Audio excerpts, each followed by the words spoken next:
नमस्कार, आप देख रहे हैं टीवी 100 और मैं हूं आपके साथ आर्या चतुर्वेदी। हमारे खास प्रोग्राम सुबह सवेरा में आप सभी का बहुत बहुत स्वागत है। चलिए खबरों की शुरुआत करते हैं इस वक्त की बड़ी खबर से। कर्नाटक में शनिवार का दिन बेहद खास है। कर्नाटक में शनिवार का दिन कैबिनेट विस्तार का रहने वाला है और खबरों के मुताबिक इस दौरान एच.के. पाटिल, रहीम खान, बी. सुरेश समेत 24 नेता सिद्धारमैया सरकार में मंत्री बनने जा रहे हैं और कर्नाटक में सरकार बनाने के बाद अब राज्य कैबिनेट के विस्तार की खबरें तेज हो गई हैं और इसे लेकर कई तरह की अटकलें पहले शपथ ग्रहण समारोह से ही जारी थी, लेकिन अब कैबिनेट विस्तार की तस्वीर बिल्कुल साफ हो गई और इसी के साथ ये भी क्लियर हो गया है कि शनिवार को कौन कौन से विधायक मंत्री पद की शपथ लेंगे। तो इस वक्त की बड़ी खबर, कर्नाटक में राज्य मंत्रिमंडल के लेकर हर विधायक में एक उत्साह देखा जा रहा है। जातीय समीकरण को लेकर भी वहां पर एक अलग सा उत्साह देखा जा रहा है और कई विधायक इस बार मंत्री बनने की कवायद में आगे हो चुके हैं। और इसी खबर पर हमारे साथ अधिक जानकारी के लिए हमारे सहयोगी लगातार हमारे साथ बनी हुई है हिमांशी।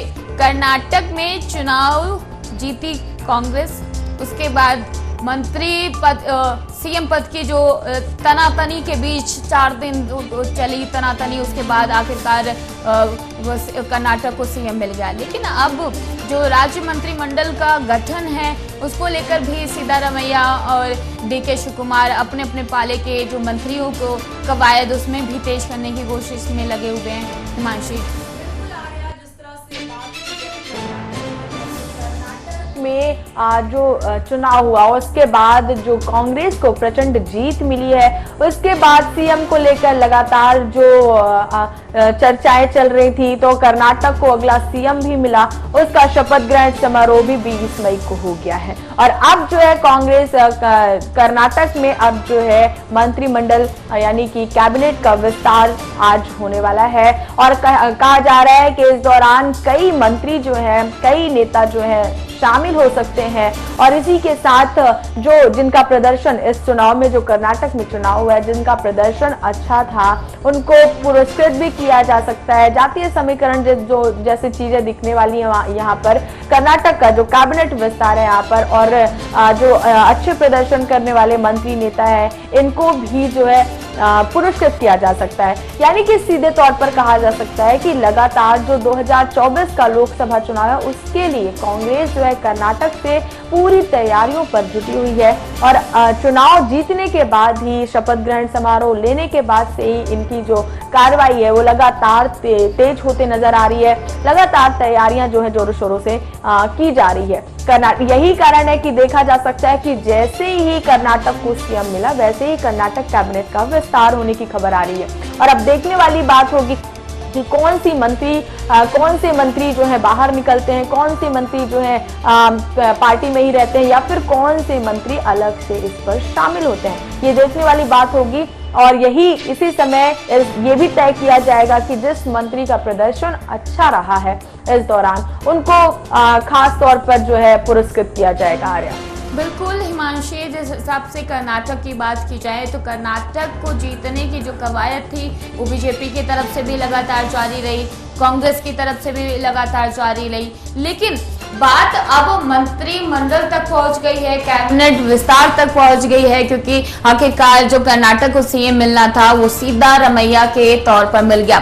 जो कर्नाटक में सीएम कुर्सी के लिए 2 दावेदार सामने आ रहे थे, डी.के. शिवकुमार और सिद्धारमैया इस रेस में इस रेस में आगे निकल रहे और डी.के. शिवकुमार फिर से पीछे रह गए। लेकिन जब कैबिनेट विस्तार की बात आई हिमांशी, तब ये उम्मीदें लगाई जा रही थी, ये भी कहा जा रहा था कि इसमें फिर से वही 2 नेताओं के जो विधायक हैं उनको आगे करने की कवायद की जा रही थी, कोशिश जारी थी इस सिद्धारमैया की तरफ से कि वो मंत्रिमंडल में भी अपनी पकड़ को मजबूत रखें और यही वजह है कि वो अपने विधायकों को मंत्रिमंडल में शामिल करने की कोशिश में लगे हुए थे। तो ये बात अगर डी.के. शिवकुमार की जाए तो डी.के. शिवकुमार का यही कहना था कि कुर्सी का पद तो सीएम कुर्सी का पद तो उन्होंने गवा दिया, उस रेस में तो वो पीछे रह गए। लेकिन जब मंत्रिमंडल की बात आती है, कैबिनेट विस्तार की बात आती है, तो उनकी जो कोशिश थी वो ये थी कि जो उनके ज्यादा विधायक हैं उनको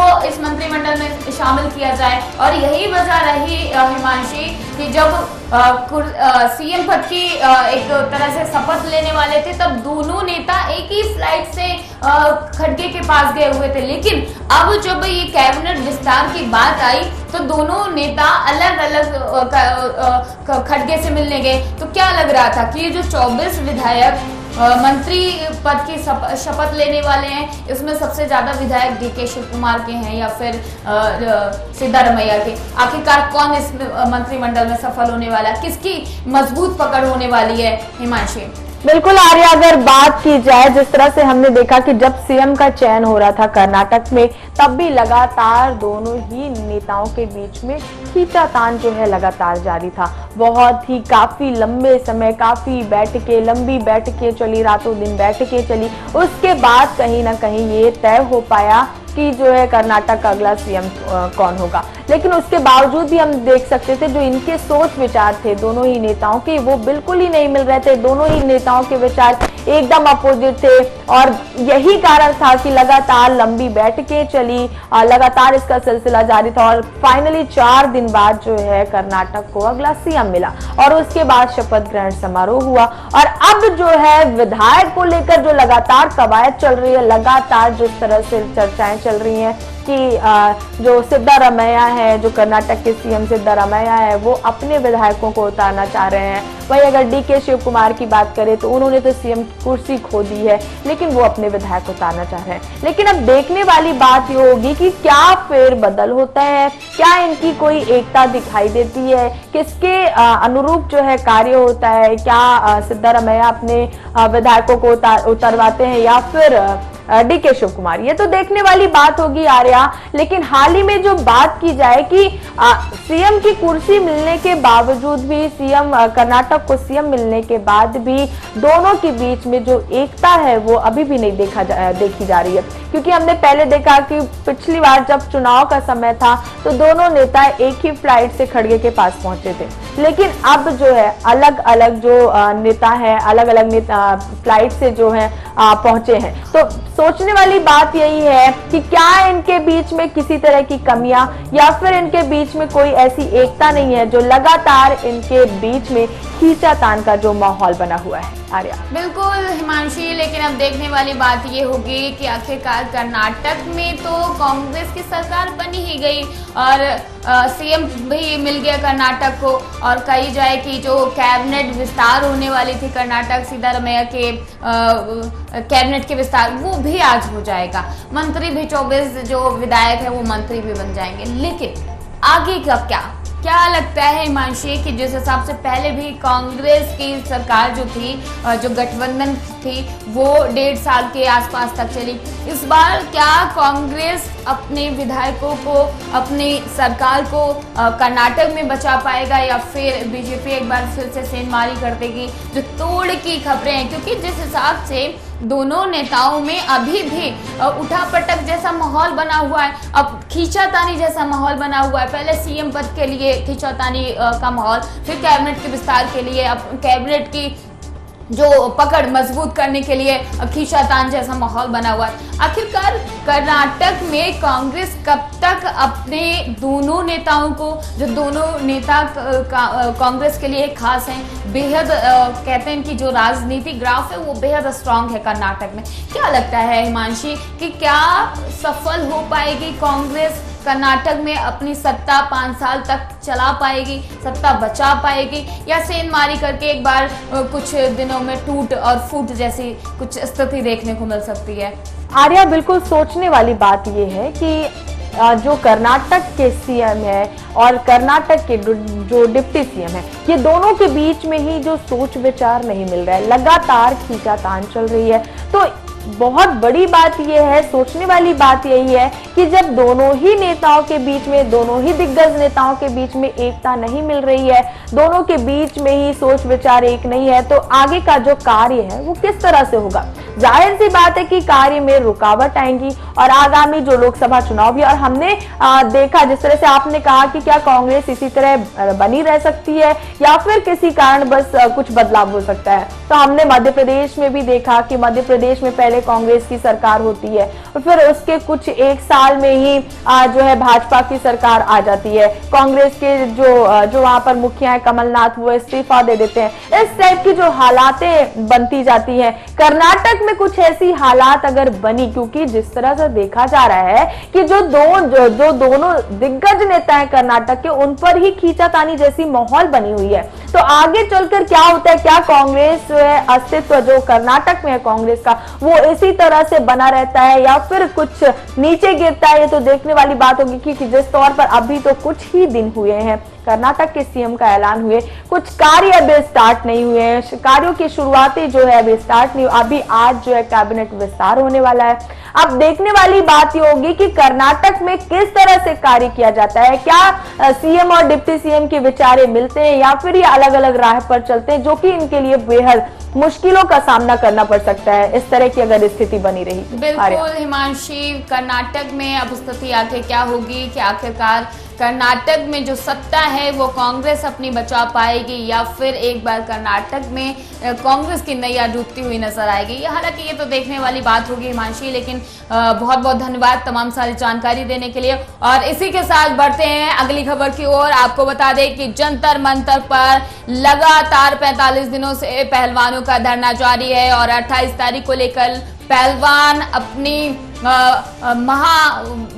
उसकी गठबंधन की यूके की महापंचायत की बैठक की तैयारियों में जुट गए हैं। 28 तारीख दिन बेहद खास है क्योंकि 28 को नए संसद भवन का उद्घाटन होने वाला है और इसी दौरान पर जंतर मंतर पर जो पहलवान हैं वो महिला महापंचायत करने वाले हैं। और बात अगर की जाए कुश्ती महासंघ के चीफ ब्रजभूषण शरण सिंह की, तो उनके विवादित बयान लगातार जारी हैं और इसी कड़ी में भारतीय कुश्ती महासंघ के चीफ ब्रजभूषण शरण सिंह ने कहा कि यौन उत्पीड़न से जुड़े कानूनों में कुछ खामियां हैं और उनका दुरुपयोग किया जा रहा है। ब्रजभूषण शरण पर एक नाबालिग के साथ कई महिला पहलवानों ने यौन उत्पीड़न का आरोप लगाया है, जिसके बचाव में ब्रजभूषण शरण सिंह ने कहा कि इन कानूनों में कुछ खामियां हैं और इन कानूनों का दुरुपयोग किया जा रहा है। केवल मेरे केस में ही नहीं, आप अपने पड़ोस में भी उनको देख सकते हैं जो इन कानूनों के तहत किसी मामले का सामना कर रहे हैं। कानून तो अच्छे इरादे से बनाया गया था, लेकिन लोग इसका दुरुपयोग उनके खिलाफ कर रहे हैं, जिससे उनकी कोई रंजिश या समस्या है। महिला पहलवानों के हजारों समर्थकों ने मंगलवार को जंतर मंतर से इंडिया गेट तक कड़ी सुरक्षा में एक कैंडल लाइट रैली निकाली थी और पहलवानों के विरोध प्रदर्शन के 1 महीने होने के मौके पर ये रैली निकाली गई थी। तो जंतर मंतर पर लगातार पहलवानों का धरना जारी है, तो वहीं दूसरी तरफ ब्रजभूषण के विवादित बयान भी जारी है। और इसी खबर पर हमारे साथ अधिक जानकारी के लिए हमारी सहयोगी हिमांशी लगातार हमारे साथ बनी हुई है। हिमांशी, लगातार जंतर मंतर पर पहलवानों का धरना जारी है, 1 महीने से ज्यादा का समय हो चुका है। 28 तारीख जो देश के लिए बेहद खास है क्योंकि देश के लोकतंत्र का मंदिर देश को मिलने वाला है। तो वहीं अगर बात की जाए कि देश का जो भविष्य है, जो पहलवान है, वो जंतर मंतर पर लगभग 1 महीने से धरना दे रहे हैं और 28 को महिला महापंचायत, क्या लगता है क्या स्थिति बनेगी हिमांशु? बिल्कुल आर्या, जिस तरह बात की जाए लगातार पहलवानों का जो प्रदर्शन है वो 1 महीने से लगातार जारी है। प्रदर्शन जो है थमने का नाम नहीं ले रहा है, लगातार कैंडल मार्च और अब महिला महापंचायत, इस तरह की स्थिति जो है बनती जा रही है और अभी भी कहीं से प्रदर्शन खत्म होने का नाम नहीं ले रहा और ना ही कहीं से स्थिति ऐसी दिख रही है कि प्रदर्शन खत्म किया जाएगा, क्योंकि लगातार जो पहलवान है उनका यही कहना है, उनकी मांग जो है न्याय की है कि उन्हें न्याय मिले। और उधर अगर दूसरी तरफ बात की जाए तो ब्रजभूषण शरण सिंह का जो बयान है वो लगातार विवादित बयान जो लगातार जारी है। अभी उन्होंने यौन उत्पीड़न के कानून को लेकर ही सवाल किए। उन्होंने कहा कि जो कानून है उसमें कुछ खामियां हैं, कानूनों का उल्लंघन किया जा रहा है। इस तरह के तमाम जो विवादित हिमांशी और ब्रजभूषण शरण सिंह का जिस हिसाब से पहले भी विवादित बयान आया था, उन्होंने कहा था कि ये टच कौन सा गुड टच था या बैड टच था, अच्छे तरीके से छुआ था, ये मतलब जो इस तरह से बेहुदगी वाले बयान है वो ब्रजभूषण शरण सिंह के तरफ से लगातार दिए जा रहे हैं महिला पहलवानों को लेकर कि गुड टच बैड टच और पता नहीं क्या क्या बोला था। और अब इसी कड़ी में उन्होंने बोला है कि जो ये यौन शोषण को लेकर कानून बना हुआ है उसका लोग दुरुपयोग कर रहे हैं, लोग आप अपने आस पड़ोस में भी देख सकते हैं। तो क्या संदेश देने की कोशिश है कि महिला जो है वो यौन शोषण से जो कानून बना है उसका दुरुपयोग कर रहे हैं। तो अब महिलाओं पे सवाल उठाया जा रहा है ब्रजभूषण शरण सिंह के तरफ से। हिमांशु आर्या, देखिए ये देखने वाली बात है कि जो ब्रजभूषण शरण सिंह है, इनकी जो मुश्किलें इस तरह के विवादित बयानों से बढ़ सकती है, क्योंकि जिस तरह से देखा जा रहा है कि लगातार जो पहलवान है वो प्रदर्शन कर रहे हैं और इस तरह के जो विवादित बयान है उनकी नाराजगी को और बढ़ा सकता है, यानी कि कहीं ना कहीं स्थिति और बिगड़ सकती है, नाराजगी और बढ़ सकती है, पहलवानों का प्रदर्शन और अन्य तरीकों से भी बढ़ सकता है। अभी महिला महापंचायत भी 28 मई को होना है। अब देखने वाली बात होगी कि उसी दिन संसद भवन का उद्घाटन, यानी कि लोकतंत्र को एक नया मंदिर मिलने वाला है और उसी दौरान जो है पहलवानों का जो महिला महापंचायत है संसद भवन के बाहर लगने वाला है। अब देखने वाली बात ये होगी क्या जो इनका महिला महापंचायत है ये शांतिपूर्ण तरीके से होता है या फिर स्थिति बिगड़ती हुई नजर आ रही है। तो वो दिन दूर नहीं है, कल की बात है, कल यानी कि 28 मई को संसद भवन का उद्घाटन होने वाला है और इस दौरान प्रधानमंत्री नरेंद्र मोदी खुद वहां पर मौजूद रहेंगे। तो देखने वाली बात होगी कि प्रधानमंत्री नरेंद्र मोदी के सामने जब इस तरह से महिला महापंचायत की जाती है और लगातार ये जो प्रदर्शन का मामला बढ़ते जाता है तो उस पर क्या स्थिति बनती है, सरकार किस तरह से कार्रवाई करती है, ये तो कल देखने वाली बात होगी। लेकिन अगर वही बात की जाए, जिस हिसाब से कल का 28 मई यानी कल बेहद खास दिन है देश के लिए और वहीं विपक्ष का जो निशाना है वो भी कल पूरा तना हुआ है। विपक्ष एक तरफ से इस पे सियासी रुचियां सेक रही है, वहीं बात की जाए अपने जो जंतर मंतर पर पहलवान धरना दे रहे हैं, तो दोनों तरफ से जो एक विरोध है वो बढ़ता जा रहा है। एक तरफ विपक्ष है कि इसका बहिष्कार कर रहे हैं, नए उद्घाटन समारोह में शामिल नहीं हो रहे हैं, तो वहीं दूसरी तरफ जो ये महिला महापंचायत होने वाली है, तो इससे क्या लगता है कि जो लोकतंत्र का मंदिर देश को मिलने वाला है उसका जो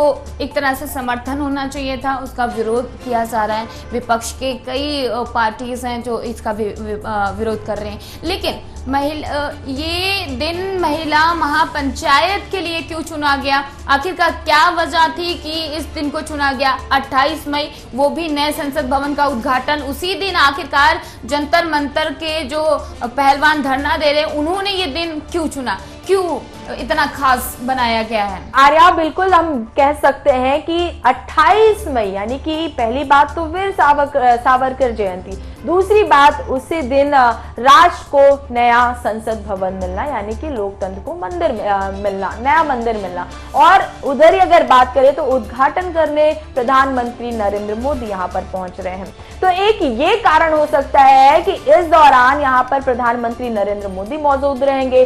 वहीं दूसरा कारण ये भी हो सकता है कि यहाँ पर जिस तरह से तमाम विपक्षी पार्टियों को आमंत्रित किया गया, हालांकि कुछ पार्टी जो है इसका बहिष्कार कर रहे हैं, आने के लिए राजी नहीं हुए हैं समारोह में, लेकिन कुछ पार्टियां जैसे कि हमने अभी देखा कि कुछ 5 से 6 पार्टियां हैं जो राजी हो गए हैं यहाँ पर पहुंचने के लिए। तो एक ये भी कारण हो सकता है क्योंकि यहाँ पर तमाम पार्टी के लोग मौजूद रहेंगे और जिस तरह से हम देख रहे थे विपक्ष का जो समर्थन है वो लगातार पहलवानों को मिल रहा था। तो एक ये दो कारण हो सकते हैं कि एक तो पहले जो प्रधानमंत्री नरेंद्र मोदी इस दौरान मौजूद रहेंगे उद्घाटन समारोह में, वहीं दूसरी तरफ बात की जाए तो तमाम विपक्षी पार्टी भी मौजूद रहेंगे। तो ये दो कारण हो सकते हैं क्योंकि पहलवानों का जो प्रदर्शन है वो लगातार जारी है और वो सिर्फ न्याय की गुहार कर रहे हैं। अब इसको जो है जब ये प्रदर्शन शुरू हुआ था उसी समय ही पहलवानों की तरफ से कह दिया गया था कि हमको राजनीति नहीं न्याय चाहिए, लेकिन मामला बढ़ते जा रहा है क्योंकि विपक्ष की भी इसमें एंट्री हो चुकी है, किसानों की भी इसमें एंट्री हो चुकी है। तो मामला जो है लगातार जो है बढ़ते जा रहा है, मामले में कहीं से खात्मा होते नजर नहीं आ रहा है। ये वो दौर जब याद होगा जब किसानों का आंदोलन हुआ था, उस टाइप की कुछ स्थिति जो है बनती जा रही है। लेकिन देखने वाली बात होगी कि इसका सीधा तौर पर असर जो है कितना पड़ता है। कल प्रधानमंत्री नरेंद्र मोदी के सामने जब महिला महापंचायत लगाया जाएगा तब स्थिति कैसी बनती है, नरेंद्र मोदी किस तरह से कार्रवाई, क्योंकि हमने लगातार देखा है कि प्रदर्शन लगातार बढ़ते जा रहा है। बृजभूषण शरण जी का जो बयान है वो लगातार विवादित बयान दिया जा रहा है उनकी तरफ से, लेकिन अभी जो है अहम फैसले जो है किसी भी तरह से ठोस फैसला इस पर अभी नहीं लिया गया है। अब देखने वाली बात होगी कि कल संसद भवन के उद्घाटन के समय जब महिला महापंचायत लगाया जाएगा तो क्या स्थिति बनती है और क्या कोई फैसले इस दौरान लिए जाते हैं। बिल्कुल हिमांशी, कल का दिन बेहद खास है। कल क्या कुछ होने वाला है, एक तरफ देश को नए संसद भवन का आगाज होने वाला है, लोकतंत्र का सबसे बड़ा मंदिर मिलने वाला है, तो वही विपक्ष लगातार हमलावर है और जो याचिका विपक्ष की तरफ से दायर की गई थी सुप्रीम कोर्ट में वो भी रद्द कर दी गई है। तो यानी कि कल जो उद्घाटन होगा वो समय अनुसार होगा। और इस वक्त की बड़ी खबर हमारे पास आ रही है, हम आपको बता दें कि सत्येंद्र जैन को मिली अंतरिम जमानत। सुप्रीम कोर्ट ने सत्येंद्र जैन को दी अंतरिम जमानत। खराब स्वास्थ्य के चलते 6 हफ्ते की जमानत, तिहाड़ जेल में बंद सत्येंद्र जैन को मिली जमानत। सत्येंद्र जैन को दिल्ली से बाहर जाने की इजाजत नहीं दी गई है। सत्येंद्र जैन को सुप्रीम कोर्ट ने अंतरिम जमानत दे दी है। मनी लॉन्ड्रिंग केस में सत्येंद्र जैन को अंतरिम जमानत मिल गई है। बाहर गवाहों को प्रभावित ना करे, ये सुप्रीम कोर्ट की तरफ से आदेश दिया गया है कि सत्येंद्र जैन अगर बाहर निकलते हैं तो वो गवाहों को प्रभावित ना करें और उनसे मिलने की इजाजत भी नहीं दी गई है।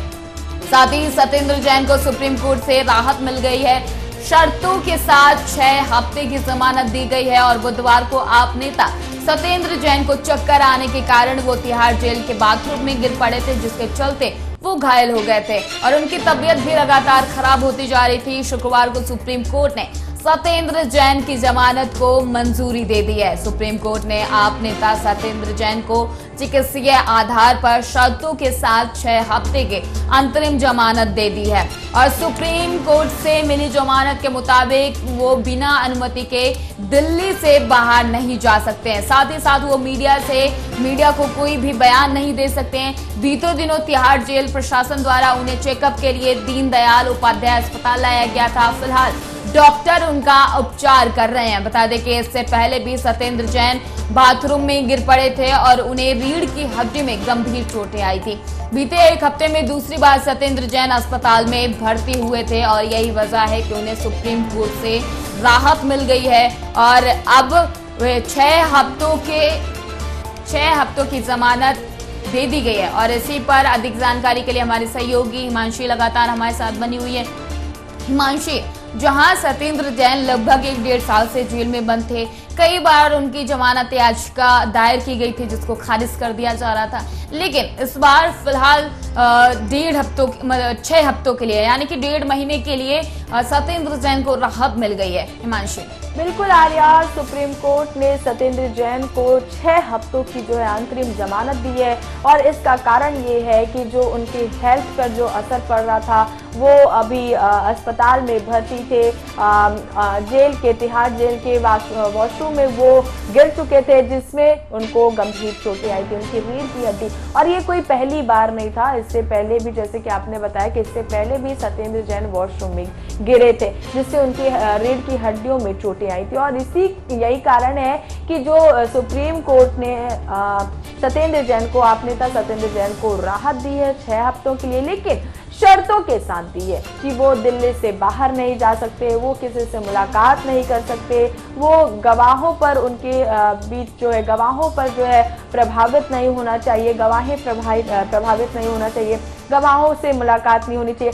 इस तरह की जो तमाम शर्तें हैं, तमाम शर्तों के साथ जो है सत्येंद्र जैन को 6 हफ्तों की जो है जमानत दी गई है। सुप्रीम कोर्ट ने 6 हफ्ते के लिए सत्येंद्र जैन को थोड़ी राहत। बिल्कुल हिमांशी, जो सत्येंद्र जैन की मेडिकल कंडीशन ठीक नहीं है, एक हफ्ते में 2 बार वॉशरूम में गिरना एक तरह से ये संदेश देने की कोशिश है कि उनके अंदर वीकनेस हो सकती है और यही वजह हो सकती है कि वो पहले भी वॉशरूम में गिरे थे जब उनकी रीढ़ की हड्डी में काफी गंभीर चोट आई थी। उसके बाद दूसरी बार भी वो गिर पड़े और अब उनको भर्ती कराया गया अस्पताल में, फिर दूसरे अस्पताल में रेफर कर देना, यानी कि उनकी मेडिकल कंडीशन लगातार बिगड़ती जा रही है और यही वजह है कि सुप्रीम कोर्ट ने उन्हें 6 हफ्तों के लिए राहत दी है। क्योंकि हिमांशी पहले भी कई वीडियो वायरल हुए थे सत्येंद्र जैन के, जिसमें इनके मसाज जैसे वीडियो वायरल हो रहे थे, जिसपे सियासत भी काफी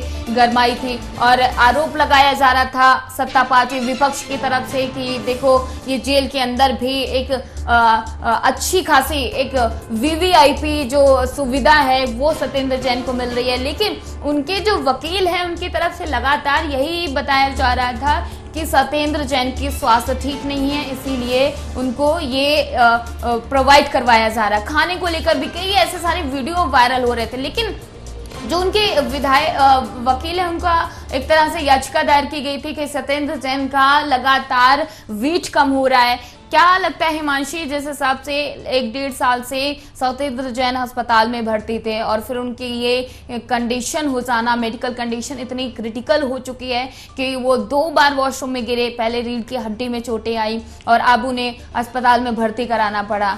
क्या लगता है कि एक तरह से जो प्रशासन है उन्होंने गैर जिम्मेदारी की तरफ से या उन पे ध्यान नहीं दिया कि लगातार उनके वकील एक अपील कर रहे थे कि सत्येंद्र जैन की तबीयत ठीक नहीं है, लगातार उनका वेट लूज हो रहा है, तो क्या वजह रही है, कहाँ कमियां रह गई? क्या प्रशासन ध्यान नहीं दे रहा था, जेल प्रशासन उन पर ध्यान नहीं दे रहा था? हिमांशी, जेल प्रशासन की अगर बात की जाए आर्या, तो ऐसा नहीं कहा जा सकता, क्योंकि जब जब सत्येंद्र जैन की तबीयत खराब हुई है या फिर ऐसी हालात बने हैं कि वो वॉशरूम में गिरे हैं, उनको चोटें आई है, तब तब प्रशासन उनको हॉस्पिटल तक पहुंचाई है और यही कारण है कि अभी भी वो अस्पताल में है और उनको यही कारण है कि इसी कारण से जो है उन्हें 6 हफ्तों के लिए बिल्कुल हिमांशी, बहुत बहुत धन्यवाद तमाम सारी जानकारी देने के लिए। और फिलहाल इस बुलेटिन में इतना ही, बने रहिए हमारे साथ और देखते रहिए टीवी 100।